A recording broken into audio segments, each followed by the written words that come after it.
Para mí es un honor ser parte de este plan de capacitación de introducción a la colposcopía como parte del plan de erradicación de cáncer cervicuterino implementado por el Ministerio de Salud Pública a través del Viceministerio de Gobernanza y Vigilancia de la Salud Pública.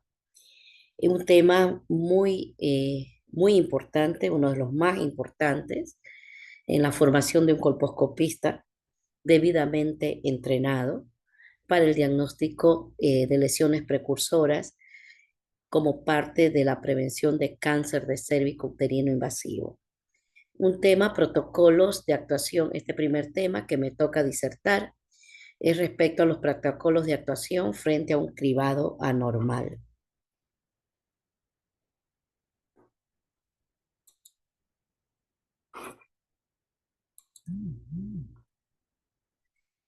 Hablando un poquito de mí, bueno, soy directora técnica del Hospital del Día Fundacén. Soy especialista, hice un posgrado en ginecología y obstetricia, ¿sí? En la Universidad Católica Santiago Guayaquil. Sí, tengo bueno, algunos diplomados de formación de mi especialidad y recientemente obtuve un máster en microbiota, probióticos y prebióticos, ¿sí? Que realmente lo hice con la Universidad Europea de Madrid, uno de los más difíciles hasta ahora de todas las maestrías que he hecho y diplomadas. Me he propuesto como objetivos respecto a este tema de protocolos de actuación frente a un cribado anormal. Ante ustedes, colposcopistas en formación, es importante incorporar protocolos de actuación para la toma de las mejores decisiones de manejo según el nivel de riesgo de una persona con cuello uterino para desarrollar lesiones de alto grado NIC3 o HSIL en la nomenclatura en inglés, o mayor o de mayor severidad NIC3, siguiendo las recomendaciones de la Sociedad Americana del Cáncer publicadas en el año 2020 y de la Sociedad Americana de Patología Cervical y Colposcopía, ¿sí? Del 2019. Un otro objetivo es enfatizar que resulta imprescindible identificar a pacientes que requieren colposcopía considerando su mayor riesgo de tener una lesión NIC2 o de mayor severidad, es decir, NIC3, carcinoma in situ, cáncer invasor, adenocarcinoma. Reafirmar la necesidad de incorporar pruebas de BPH clínicamente validadas como tamizaje primario, así como la implementación de un adecuado triaje previo a la colposcopía según el establecimiento de niveles de riesgo. Si hablamos de la problemática de, de cómo manejarnos los colposcopistas frente a un cribado anormal, resalto que remitir a colposcopía a todas las mujeres BPH positiva sin previamente realizar un triage implica alto riesgo de sobrediagnóstico, sobretratamiento y un elevado costo en la detección de lesiones precursoras que no tienen riesgo de progresión. Enviar a colposcopía a pacientes VIH positivo pues solo representa identificar un pequeño porcentaje de lesiones precursoras, ¿sí? Y cáncer cervical, traduciendo que la mayoría realizó una colposcopía que fue innecesaria.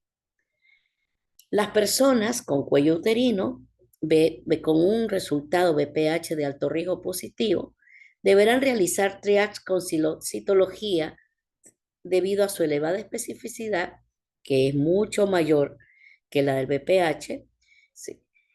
Deberán realizar además triage mediante genotipificación u otras pruebas moleculares a través del uso de, por ejemplo, biomarcadores de tinción dual para estratificar el riesgo de HSIL, NIC2 o de mayor severidad que incluye NIC2, NIC3, adenocarcinoma in situ y cáncer invasor.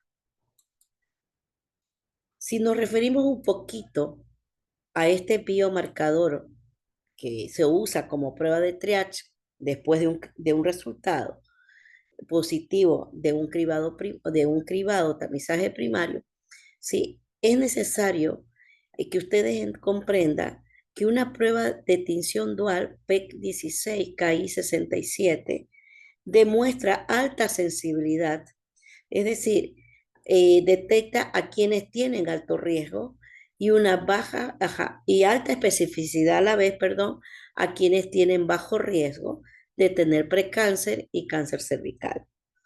Utiliza la tecnología de doble biomarcador para detectar simultáneamente la proteína P16 y la proteína KI 67, proporcionando un indicador sólido de la presencia de infección por VPH realmente transformadora. La detección por este biomarcador simultáneo de P16, KI 67 con resultado positivo predice con mayor precisión si una persona con un resultado de alto riesgo positivo, VPH positivo, presentará mayor riesgo de NIC2 o mayor a NIC2 en los próximos 5 años. Si el biomarcador resultara negativo, se podría esperar 3 años para la siguiente prueba. Ustedes pueden ver esta imagen a mi izquierda, publicada por el Instituto Nacional de Cáncer, donde realmente nos deja claro que la tinción dual en muestras de PAT, ¿sí? En muestras de PAT con un resultado HSIL, NIC3, identifica la presencia de proteínas P16 que se tiñen de color 16, perdón, de color café, y de KI 67 que se tiñen de color rojo. ¿Sí? Entonces, definitivamente aquí tenemos un resultado positivo en una muestra de citología, en una muestra de citología donde se empleó este biomarcador de tinción dual, una muestra de citología con un resultado de NIC3. ¿Cuándo y cómo empezar el tamizaje? Personas con cuello uterino, cuando digo personas con cuello uterino, sí, estamos hablando con un enfoque de género, sí, porque no solo nos debemos referir a mujeres, sino que otras personas con cuello uterino, que no necesariamente se identifican como mujeres, sí, que debemos incorporarlos en estos programas de tamizaje, sí, deben realmente, nosotros debemos realmente referirnos dentro de la consulta y cuando hablamos ante el público personas con cuello uterino. Entonces, estas personas iniciarán el tamizaje primario a los 25 años con prueba de BPH de alto riesgo cada 5 años y hasta los 65 años, sí, preferiblemente.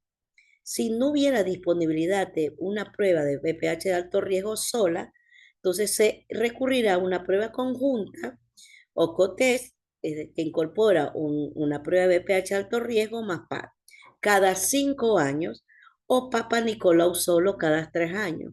¿Sí? Esta intervención es considerada como aceptable, según la evidencia científica. Personas con resultados positivos en la prueba de BPH y en la citología realizarán pruebas de triage, ¿sí? Según las guías de consenso de manejo basada en riesgo de la Sociedad Americana de Patología Cervical y Colposcopía establecidas en el 2019 y que fueron publicadas en el 2020. ¿Qué nos dice la Sociedad Americana de Cáncer en su última publicación y revisión del 2020 respecto a cuándo empezar el tamizaje y por qué hacerlo a los 25 años y no a los 21 años, como establecieron en su anterior publicación antes del 2020? Sí. ¿Por qué empezar entonces a los 25? Porque las pruebas de detección realizadas en personas de 21 a 24 años con cuello de útero implica riesgo de sobrediagnóstico, sobretratamientos y realmente complicaciones, si las sometemos a tratamiento, complicaciones que pueden ocurrir, por ejemplo, luego de un LIP, como sangrados, dolor, un riesgo menor de infección, así como complicaciones a largo plazo cuando realizamos un conolip o un conolip o un cono frío en quirófano, que los estudios o las investigaciones han demostrado que estas pacientes tendrán un riesgo a largo plazo de parto pretérmino. Sí. Antes de los 25 años, las infecciones por VPH de alto riesgo son transitorias y autolimitadas. Sí, y además todos sabemos que son muy frecuentes. La infección persistente, recuerden ustedes que la infección persistente resulta imprescindible para el desarrollo de una lesión precursora, sin olvidar otros factores de riesgo como el inicio temprano de vida sexual, múltiples parejas sexuales, el uso de anticonceptivos orales mayor a 5 años y sobre todo mayor a 10 años en presencia de una infección persistente por alto riesgo, el tabaquismo, que es uno de los factores después de la infección persistente por VPH, uno de los factores más importantes, y la multiparidad. La mayoría de los programas de cribado, según la guía publicada por la Asociación Española de Patología Cervical y Colposcopía, se inician a los 25 años, independiente de la edad de inicio de relaciones sexuales, independiente del estado vacunal de la persona con cuello uterino u otros factores de riesgo. Si nosotros vemos este cuadrito acá a la izquierda del cribado propuesto por la Sociedad Americana de Cáncer, ¿sí? Establece que ninguna prueba se debe realizar en personas con cuello uterino entre los 21 a 24 años y que realmente el tamizaje se iniciará entre 25 y 29 años, preferiblemente con prueba de BPH cada 5 años, o como es la opción preferible, o una prueba conjunta de BPH y Papa Nicolau cada 5 años como una opción aceptable, y también como opción aceptable una prueba de Papa Nicolau cada 3 años. ¿Sí? Y entre 30 y 65 años también establece, ¿sí? En este grupo de edad, una prueba de BPH cada 5 años como opción preferible, una prueba conjunta o cotest de prueba de BPH de alto riesgo y Papa Nicolau cada 5 años y una prueba de Papa Nicolau cada 3 años como opción aceptable. ¿Y qué nos dice respecto a las personas con de 65 años o más? Que no se debe realizar ninguna prueba si la serie de pruebas anteriores dieron resultados normales. Hasta aquí entonces el planteamiento de la Sociedad Americana del Cáncer, que establece que el tamizaje primario debería realizarse a los 25 años con pruebas de BPH de alto riesgo. Y que en cambio nos propone la Sociedad Americana de Patología Cervical de Patología Cervical y Colposcopía respecto a cuándo se debería empezar realmente el tamizaje primario. Propone que el tamizaje primario con prueba de VPH de alto riesgo, con o sin genotipificación, se deberá empezar en mujeres a los 30 años, ¿sí? O mayor a 30 años, como una opción preferible. Esto tiene, de acuerdo a la evidencia científica, un nivel de evidencia alto con recomendación fuerte a favor. En menores de 30 años, el tamizaje se iniciará con citología endocervical sola, en menores de 30. Las personas con trasplante renal e inmunodeprimidas iniciarían cribado con citología anual a partir de los 25 años. Eso, por favor, tener presente. Personas con cuello uterino que han realizado, a quienes se les ha realizado un trasplante renal e inmunodeprimidos deberán iniciar cribado a los 25 años con citología anual. Pero los pacientes con VIH positivo realizarán tamizaje a partir de los 30 años, bajo dos modalidades. Con COTES anual, si los linfocitos CD4 se encuentran menor de 200 o si no reciben tratamiento antirretroviral. Iniciarán a los 30 años con un COTES anual, es decir, la combinación de prueba de pH y de alto riesgo con Papa Nicolau.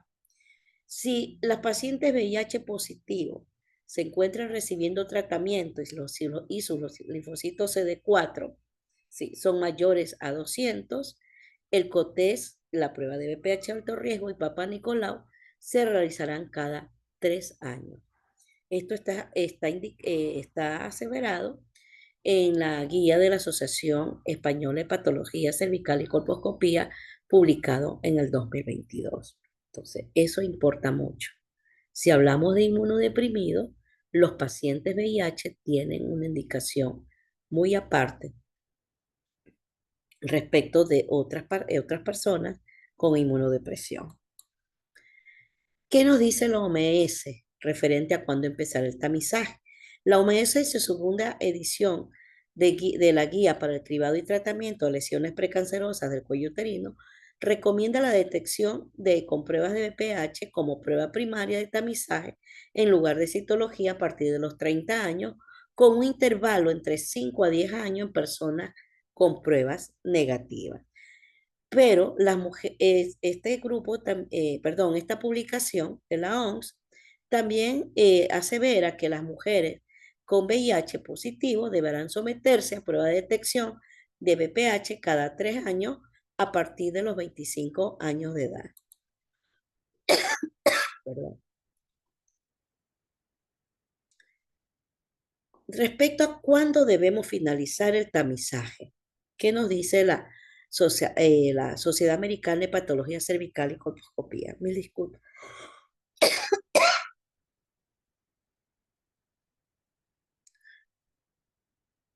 Se finalizará el tamizaje a los 65 años, siempre y cuando que el tamizaje primario se haya realizado con pruebas de VPH de alto riesgo. Deberá finalizar a los 70 cuando el tamizaje primario se realizó con citología sola. Estos criterios aplican en pacientes inmunocompetentes sin antecedentes de HSIL, de lesiones escamosas intraepiteliales de alto grado y lesiones glandulares en los últimos 25 años y con tamizajes negativos en los últimos 10 años.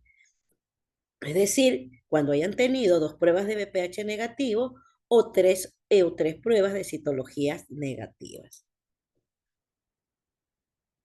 Pacientes con antecedentes de NIC2, NIC3 o lesión escamosa intraepitelial de alto grado histológica, o sea, presente en el resultado histológico, tienen mayor riesgo de cáncer invasivo por 25 años. Por lo tanto, deberán continuar con pruebas de tamizaje aún después de los 65 años. Personas mayores de 65 años sin antecedentes de NIC2 o de mayor severidad NIC3, adenocarcinoma in situ y cáncer invasivo, que en los últimos 10 años hayan documentado pruebas negativas, suspenderán todas las pruebas de detección. Esto es una opción a seguir que tiene una recomendación fuerte de acuerdo a la evidencia científica. ¿Cómo realizar el tamizaje en pacientes con histerectomía? Sí, en la propuesta de la Sociedad Española de Patología Cervical y Colposcopía.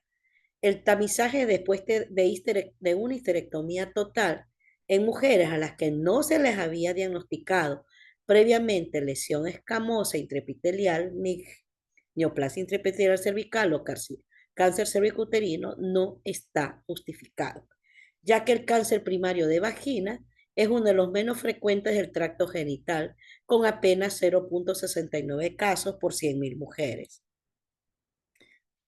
He creído oportuno, porque para todos se nos hace difícil entender aquello de prueba refleja.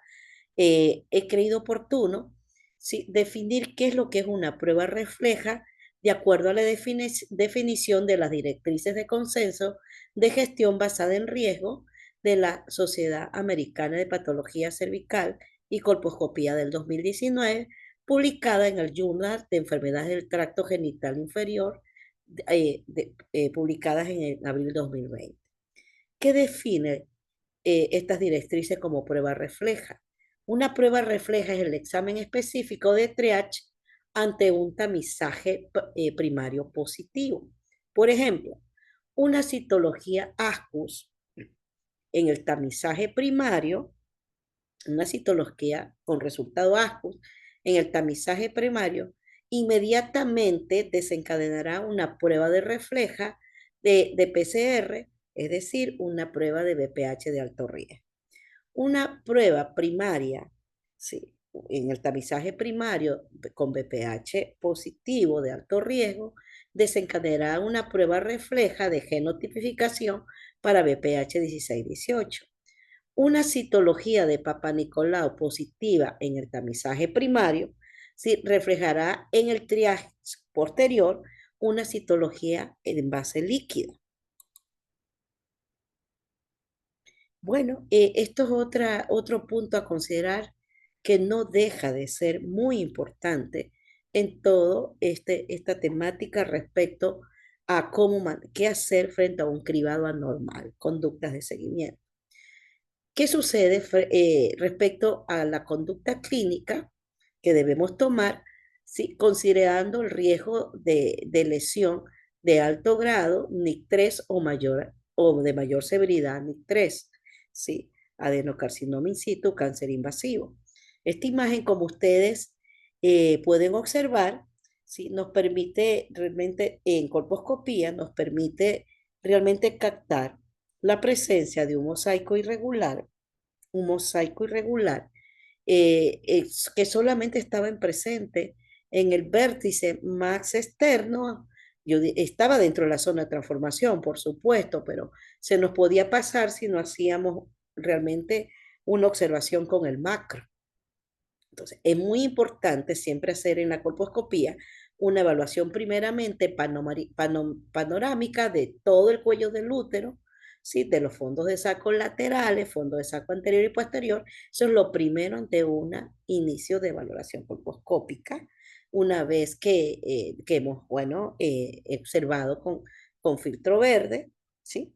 Una vez que hemos observado con filtro verde, sí, definitivamente primero la valoración panorámica del cerebro y luego hacemos un macro o un zoom de esa imagen, de lo que es la zona de transformación y miren la sorpresa, ¿sí? Un mosaico irregular que al realizar la biopsia, ¿sí? Resultó en un NIC3. La indicación de realizar una colposcopía se determinará estableciendo un umbral de riesgo inmediato de lesión escamosa intraepitelial de alto grado, NIC3 o de mayor severidad, NIC3.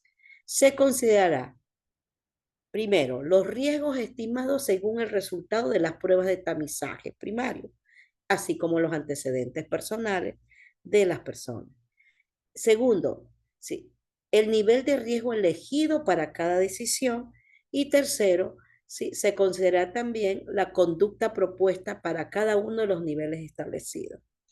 Sí, muy aparte de estas consideraciones, además, se deberá tener en cuenta otros factores modificadores del riesgo de lesión intraepitelial escamosa de alto grado, NIC3 o de mayor severidad, como es el historial de cribado previo o conocer el genotipo de BPH, si fue un BPH 16 o un BPH 18, ofreciendo luego una conducta más dirigida a cada paciente, valorando su riesgo individual de lesión intraepitelial escamosa de alto grado NIC3 o mayor a NIC3.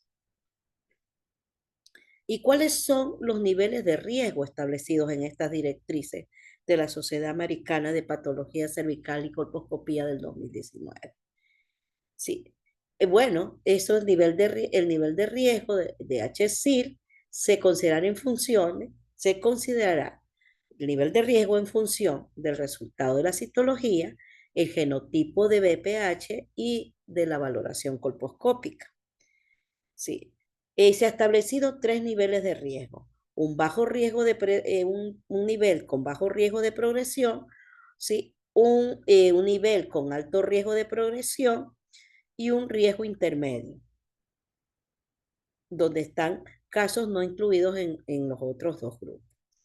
Hablamos que una persona tendrá un bajo riesgo de progresión en presencia de tres criterios: una citología con resultado menor a HSIL, o que ya saben ustedes, lesión escamosa intraepitelial de alto grado, ¿sí? Un resultado no detectado para BPH 16-18 o resultado negativo, ¿sí? Y una colposcopía normal, es decir, que hubo ausencia de lesiones acetoblancas y otras alteraciones, ¿sí?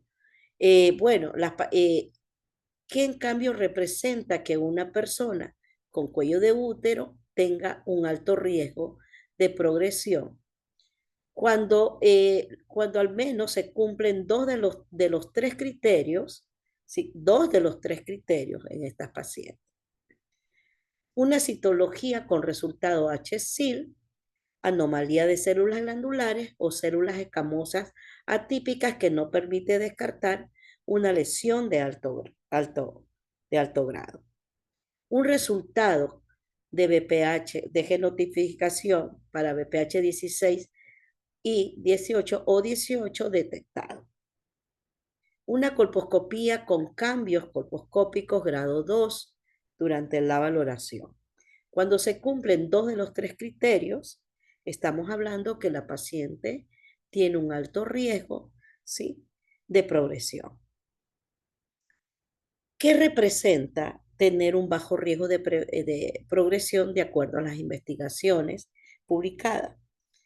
Sí. Significa que una paciente con bajo riesgo de lesión premaligna subyacente, pacientes catalogadas en bajo riesgo de lesión premaligna subyacente, tienen un 2% menos para lesión de alto grado, NIC2 o de mayor severidad, y menor a un 0,5% de riesgo para lesión intraepitelial de alto grado, NIC3 o de mayor severidad. Miren, bajo riesgo, menor al 2% para NIC2 y 0,5%, menor a 0,5% para NIC3. Pero ¿qué en cambio representa una paciente catalogada en un nivel de alto riesgo? Cuando se cumplen dos criterios de los ya enunciados, ¿sí?, resultado citología positiva, citología con resultado HSIL, anomalías celular glandulares o AXH, un BPH 16-18 detectado, una colposcopía con cambio grado 2. Cuando se cumplen dos de estos criterios, el riesgo de lesión premaligna es del 29 al 53% para NIC3. Con tres criterios, el riesgo se incrementa a mayor al 70% de riesgo de progresión. Y bueno, ¿qué se nos dice respecto al riesgo según historia de un cribado previo? El resultado de un cribado previo. Un resultado previo, BPH negativo con un resultado actual positivo, sugiere una infección reciente y por lo tanto, por ser reciente la infección, un menor riesgo de HSIL, NIC3 o de mayor severidad NIC3. El antecedente de un resultado BPH positivo aumenta el riesgo, incluso si el resultado de la citología actual es normal. O sea, ¿cuánto importa conocer el historial de cribado previo con pruebas de BPH? Un BPH anterior o previo negativo reduce el riesgo NIC3 o de mayor severidad en los tamizajes posteriores. Bueno, la Sociedad Americana de Patología Cervical y Colposcopía propone que la decisión clínica se fundamente en dos niveles de riesgo para desarrollar HSIL-NIC3. Primero, o A, una estimación de riesgo inmediato y dos, el riesgo luego de 5 años. Propone que toda o conducta clínica basada en el riesgo de HSIL NIC3 o mayor a NIC3, ¿sí?, se fundamente en estos dos niveles de riesgo. Estimación de un riesgo inmediato o el riesgo establecido luego de, ¿cuál es el riesgo que existe luego de 5 años? Tener presente ustedes que cuando me refiero a NIC3 o lesión de mayor severidad, me incluye esto al propio NIC3, al adenocarcinoma in situ o al cáncer invasivo. Bueno, la imagen que ustedes pueden observar, esto es de una paciente de 42 años con una lesión extensa que ocupaba casi los 4 cuadrantes. Este es el labio anterior, el labio posterior, con un epitelio aceto blanco denso sobrelevado, que también llamamos, ¿sí? Se puede ver un signo de borde interno aquí, donde vemos un blanco con un blanco más acentuado sobre un blanco menos acentuado, y acá podríamos decir signo de la cresta, esto de aquí. Y acá tenemos también un epitelio aceto blanco denso. Esta paciente tenía una lesión que ocupaba 4 cuadrantes que fue una colposcopía de grado 2 y que luego de la biopsia colposcópica que realicé resultó en un NIC3. Derivé que la paciente tenía realmente su seguro social, la derivé para cono frío porque tiene una lesión mayor a 2 cuadrantes que debe ser derivada a cono frío. Sí, en este caso con 4 cuadrantes ocupados. Y bueno, el cono frío que reportó carcinoma in situ. Esto es otra paciente de 27 años que tenía una lesión estrictamente localizada en la mitad superior del labio anterior de cervix. Una paciente de 27 años con dos PAP negativos, con inflamación moderada el primero, y al siguiente año un PAP negativo con cambios reactivos. Por los cambios reactivos la derivaron a colposcopía y me encuentro con esta sorpresa. Una lesión que ocupa la mitad superior del labio anterior del cérvico, donde podemos observar puntillado grueso, mosaico irregular, y que luego de biopsiar resultó en un NIC3. Se hizo una escisión LIC, una escisión LIC del labio anterior y el resultado definitivo, carcinoma in situ. ¿Y qué niveles de riesgos inmediatos para NIC3, ¿sí?, se han establecido y cuál es la actuación clínica frente a este nivel de riesgo de acuerdo a las guías de la Asociación Española de Patología Cervical y Colposcopía? Sí. Cuando tenemos en las pruebas de tamizaje primario o prueba de cribado primario una citología HSIL o AXH, células escamosas atípicas que no permiten descartar lesión a alto grado, anomalía de células glandulares, adenocarcinoma in situ, carcinoma invasor, en la prueba de cribado, en las pruebas de cribado con citología, independientemente de la prueba, del resultado de la prueba de pH, se ha planteado un riesgo inmediato de NIC3 igual o mayor al 25%. Por lo tanto, la actuación clínica frente a este riesgo, umbral de riesgo, mayor o igual al 25%, es realizar colposcopía. Personas que en la prueba de cribado o tamizaje presentan un BPH 16-18 detectado y en el TRIAX una citología ASCU o con resultado low SIL o lesión escamosa intraepitelial de bajo grado, presentan o tienen un nivel de riesgo inmediato, un riesgo inmediato, igual o mayor al 10 al 25%, por lo tanto, la actuación clínica frente a este umbral de riesgo derivará a colposcopía. Personas con una prueba de BPH 16-18 detectado y en el TRIAX una citología negativa, así como pacientes con BPH positivo sin genotipificación y en el TRIAX con una citología ASCU o LSIL, lesión epitelial intraepitelial de bajo grado, tienen un riesgo inmediato de NIC3 igual o mayor al 5 al 10%, por lo tanto se derivará inmediatamente a colposcopía. Y si consideramos los resultados de la colposcopía, si consideramos los resultados de la valoración colposcópica, debemos establecer el riesgo de NIC2 cuando tomamos en consideración la colposcopía. Entonces, este nuevo planteamiento, colposcopía basada en el riesgo de NIC2, ¿sí? Antes deberá considerar los siguientes preceptos. Antes de realizar la colposcopía, se ha establecido que el riesgo de NIC2 o mayor a NIC2 se estimará según el resultado de la prueba de tamizaje primario, es decir, según el resultado de la citología.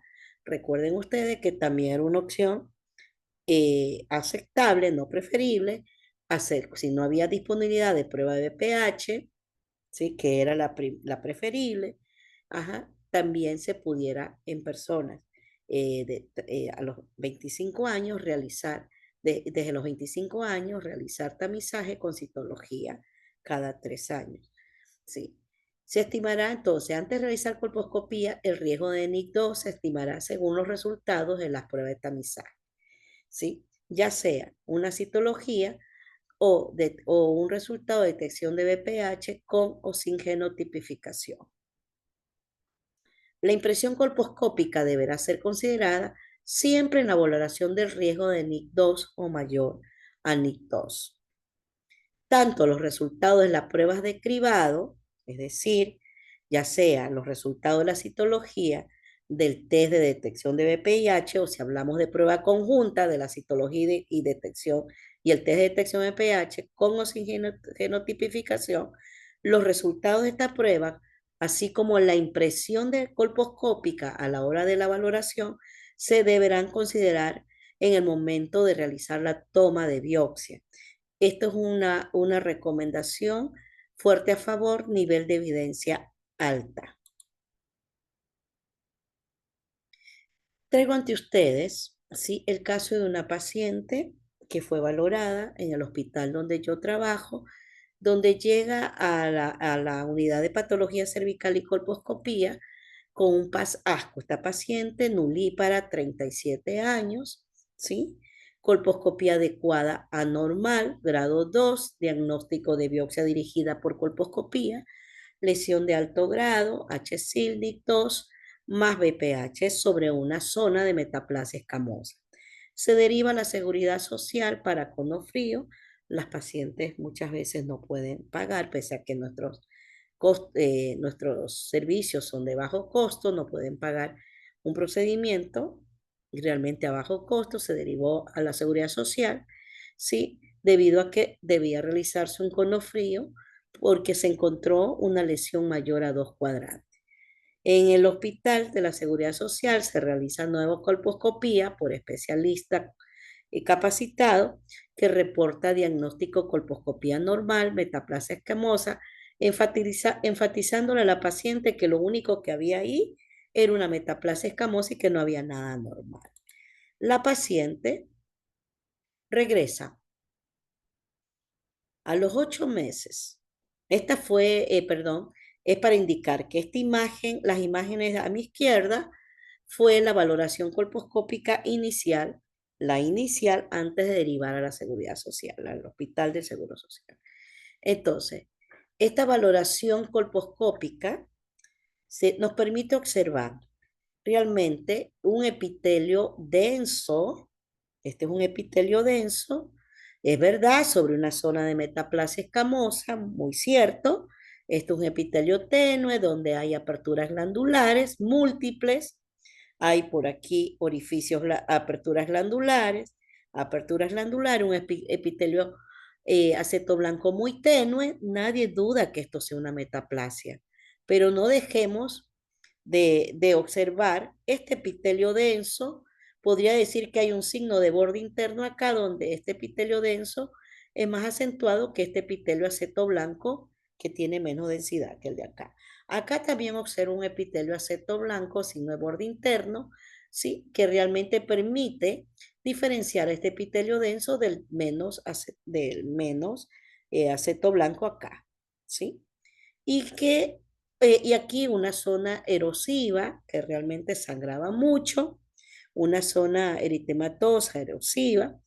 Y bueno, que al colocar el filtro verde, siempre debemos colocar el filtro verde, toda la vida, ¿sí? Al colocar el filtro verde para la observación colposcópica, me permite ver con detalles, ¿sí?, muchos orificios, muchas aperturas glandulares, pero acá observo un orificio glandular cornificado, grueso, igual que acá, sí, que se introduce al conducto endocervical, así como es muy evidente este acetoblanqueo, sí, denso o sobrelevado o grueso, que resalta al igual que acá.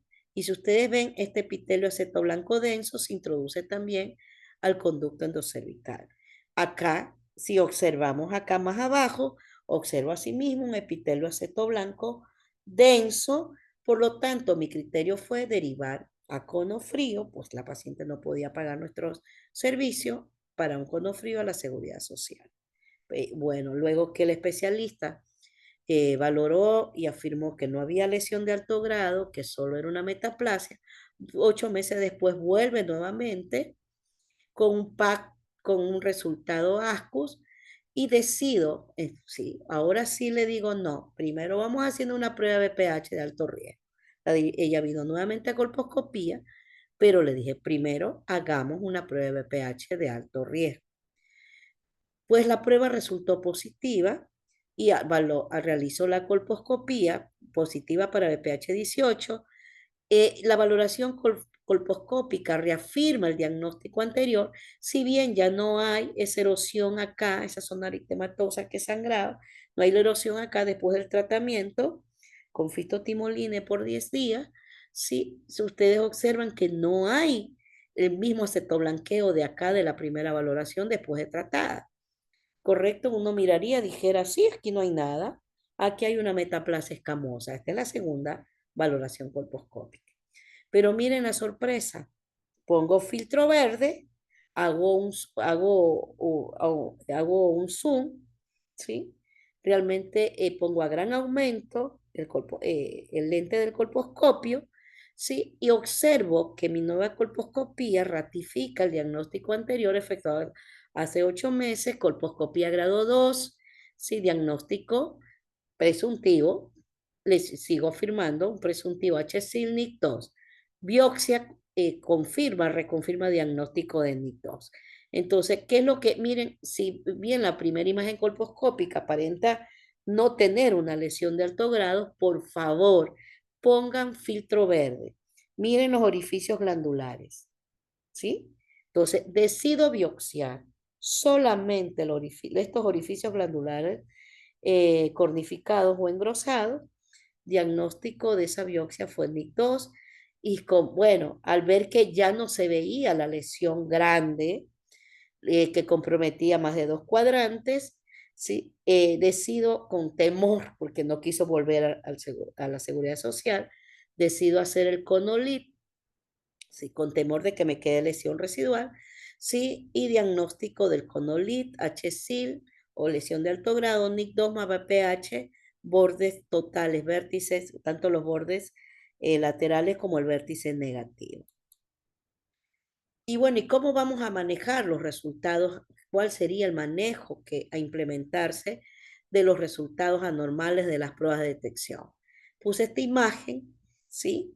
Que representa, bueno, el manejo de resultados anormales en la prueba de detección, ¿sí? Incorpora la genotipificación con pruebas de BPH de alto riesgo, genotipificación para BPH 16-18, así como también la citología en base líquida o citología reflex que se realiza luego en el triage posterior. Esta es una imagen nítida, impecable, donde en esta citología en base líquida realmente no observamos la presencia de distritos celulares, células inflamatorias, ni mocos, ¿sí? Definitivamente, o sea, la citología en base líquida supera definitivamente en sensibilidad a la citología convencional, pero no en especificidad, digamos así. La citología convencional en especificidad supera a la citología en base líquida. Entonces, el primer algoritmo que vamos a ver, no vamos a verlos todos, pero el primer algoritmo, ¿sí? Respecto a conducta clínica ante una prueba de BPH positiva, ajá, en el cribado primario, ¿sí? ¿Qué hacer? Yo quería primero resaltar a ustedes que la FDA solo solo ha aprobado dos técnicas de dos técnicas para examen de BPH de alto riesgo para cribado primario, perdón. Estoy pasando por un cuadro respiratorio. Mil disculpas. Dos técnicas. La COVAS, ajá, 4800 y la prueba BD on Clarity BPH 6, aprobadas únicamente por la FDA en el cribado primario. Si en el cribado primario, tamizaje primario, tenemos un resultado BPH de alto riesgo positivo, esto inmediatamente desencadenará la realización, desencadenará o de inmediato nos obliga a proceder a realizar una citología en base líquida o citología reflex. Generalmente en otros países eh, existe, o sea, en otros países como Estados Unidos, Canadá, Australia, Europa, cuando hablan de citología líquida reflex se refiere a que en el mismo vial, ¿sí? Con preservante, el mismo vial que contiene un preservante, donde ha sido colocada la muestra de la persona tamizada, ¿sí? Ese mismo vial se guarda en caso de que la prueba resulte positiva y esa misma muestra, en esa misma muestra se pasa a hacer la citología en base líquida, ¿sí?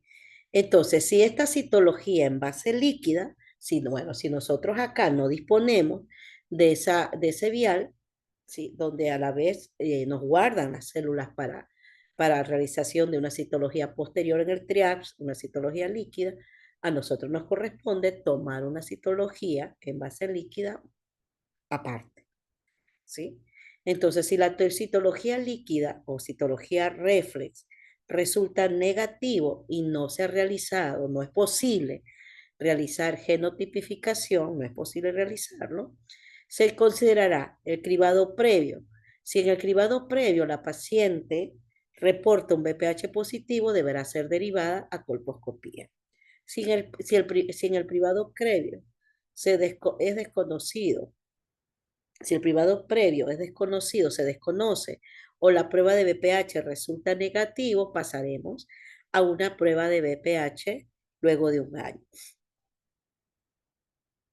Si esta prueba de citología reflex resulta positiva para asco, lesión intraepitelial de bajo grado, y tiene una genotipificación no detectada para 16-18, no detectado 16-18, pasaremos a una prueba conjunta de BPH alto riesgo, Papa Nicolau, luego de un año, al año. Si ante este resultado de citología reflex, asco, lesión interpretada de bajo grado, si presenta, tenemos un BPH positivo, de positivo para 16 y 18, una genotipificación positiva para 16 y 18, derivaremos inmediatamente a colposcopía. ¿Sí?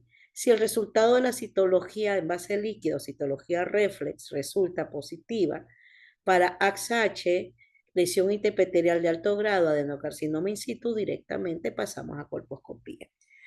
Bueno, me pasé por alto lo de ASCUS, lesión de bajo grado, que no puede luego de ello, después del resultado de citología líquida, no es posible realizar la genotipificación, ¿sí? Nos basaremos el seguimiento en el cribado previo de esta paciente. Si es desconocido, el cribado previo tiene una prueba de BPH positiva de alto riesgo, pasaremos a colposcopía. Si el cribado previo con prueba de BPH o COTES resulta negativo, pasaremos a un COTES, es decir, prueba conjunta BPH de alto riesgo, Papa Nicolau en un año, ¿sí? Y ya vimos que si tenemos en la citología líquida o reflex positivo para AXH, HSIL, adenocarcinoma in situ, derivaremos a colposcopía. Entonces, esto vale la pena resaltar. Las únicas pruebas para cribado primario no incorporan virus de riesgo intermedio, ¿sí? Detección de virus de riesgo intermedio, no incorpora la detección de virus intermedio, de virus intermedio de riesgo, de bajo riesgo y de alto riesgo, como lo vemos día a día en ciertos centros especializados, ¿sí? O en centros médicos de especialidades o en hospitales inclusive. No incorpora pruebas que determinen riesgo intermedio, bajo riesgo, ¿sí? O pruebas que detecten BPH de alto riesgo. ¿Sí? Solo incorpora pruebas de BPH de alto riesgo mediante dos técnicas aprobadas por FDA, COVAS 4800 y PD on Clarity, ¿sí? BPH A6. como cribado primario, no pruebas que detecten virus de bajo riesgo, riesgo intermedio o alto riesgo. Esto lo resalto y lo repito porque no es posible que sigamos viendo que se solicitan pruebas para detección de BPH de todos estos riesgos. Y bueno, este algoritmo, ¿sí? Está determinado cuando tenemos en el cribado primario una citología con resultado ASCUS. La FDA ha aprobado técnicas de BPH en el TRIAX como prueba reflex o como COTEX en el TRIAX, tras un resultado ASCO en el cribado primario, a las siguientes técnicas: la captura híbrida tipo 2, Cervista HPV alto riesgo, Roche Cobas BPH o Cobas 4800, Actima HPV A6 y BD on Clarity BPH A6. ¿Sí? Cuando tenemos un resultado de citología ASCO en el cribado primario, perdón, inmediatamente este resultado en el cribado primario desencadenará una prueba de BPH o una prueba reflex de BPH. Sí. Siempre cuando decimos prueba reflex significa en el tamizaje, perdón, en el triax posterior al tamizaje primario. ¿Sí? Siempre cuando digamos prueba reflex, nos estamos refiriendo el triage después de un cribado primario, de un resultado positivo o anormal en el cribado primario. Entonces, si tenemos una citología con el cribado primario, tamizaje primario, desencadena una prueba de BPH. ¿Sí? Otra opción sería también derivar directamente a colposcopía. Otra opción es realizar citología después de un cribado primario con resultado ASCUS en la citología. O realizar citología anual por 2 años, una opción. Otra opción directamente a colposcopía y la opción más sería la preferible, una prueba de pH reflex. Si esta resulta positiva, ¿sí? Si esta resulta positiva, pero tenemos una genotipificación no detectada para BPH 16-18, pasaremos a un COTEX, ¿sí? Anual por 2 años. Si resulta negativo, pasaremos a cribado rutinario. Si la prueba de este COTES anual por 2 años resulta positiva, derivamos inmediatamente a colposcopía.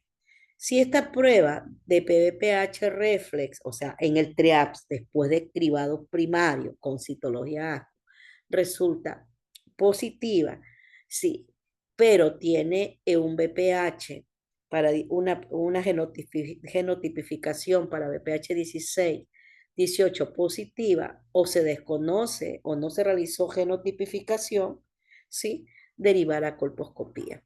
Derivar. Si se desconoce la genotipificación o no se realizó genotipificación o tiene un BPH 16-18 positivo, derivaremos a colposcopía. Si durante la colposcopía se observa una lesión cervical con una zona de transformación tipo 3 o no visible, zona de transformación tipo 3 o no visible, si en la colposcopía realizaremos biopsia con estudio de canal endocervical más valoración de vagina, vaginoscopía también conocida. O sea, siempre que observemos una lesión cervical con zona de transformación tipo 3 no visible, hacer estudio de canal endocervical. Si durante la colposcopía, si observamos una lesión cervical y la zona de transformación es tipo 1 o 2, tomaremos biopsia y además realizaremos la valoración de vagina con colposcopio. Si esta biopsia resulta positiva para VAIN, neoplasia interepitelial vaginal, o resulta positiva para NIC o lesión interepitelial escamosa, pasaremos a un protocolo específico de manejo. Si esta prueba resulta negativa en la biopsia, ¿sí? En la biopsia, o sea, si la biopsia resulta positiva, ¿sí? Pasaremos y la vaginoscopía también, después de valoración de la vagina, resulta negativa, ¿sí? Pasaremos a un cotejo prueba conjunta prueba conjunta en un año. Si está negativo, haremos otro cotejo, prueba conjunta, BPH alto riesgo, Papa Nicolau un año. Si resulta negativo, pasaremos a cribado primario. Sí. Si en este cotejo realizado al año presenta un resultado de lesión menor a o igual a lesión intraepitelial escamosa de bajo grado y tiene un BPH 16-18 no detectado o no se realizó genotipificación, pasaremos a un cotejo anual por 2 años. Si resulta positivo, pasará a colposcopía. ¿Qué resaltamos hasta aquí? Hasta aquí. Resaltamos primero, ¿sí? Que siempre que haya un BPH 16-18 positivo pasará a colposcopía. ¿Sí? Hasta aquí. Ahora, si esta prueba reflex resulta positiva y además salió el resultado no detectado en la genotipificación para BPH 16-18, el COTE se realizará al año por 2 años seguidos, da negativo, cribado primario. Pero si esta prueba reflex BPH de alto riesgo resulta negativa, realizaremos COTE, prueba conjunta, luego de 3 años si esta prueba de BPH reflex resulta negativa. Sí, COTE, prueba conjunta, BPH citología, luego de 3 años. Y bueno, como no podemos ver todos los algoritmos, sí, he querido resaltar realmente cuál es el algoritmo de estas 3 primeras intervenciones. El algoritmo cuando existe una citología ASCUS, pero en citología líquida o reflex, ¿sí? O citología reflex que decimos, se refiere a la citología líquida. ¿Qué hacer entonces cuando tenemos en el triage? En el triage, sí, es decir, una citología ASCUS en el TRIA significa una citología en base líquida con ASCUS lesión intraepitelial escamosa de bajo grado. En el TRIA teniendo una prueba de cribado primario, tamizaje primario, BPH positivo. Le hice. Entonces, ¿qué pasó? Paciente con prueba en el cribado tamizaje primario con prueba BPH positiva, que luego en el triaje esto desencadenó inmediatamente una citología en base líquida cuyo resultado fue ascus o lesión intraepitelial de bajo grado.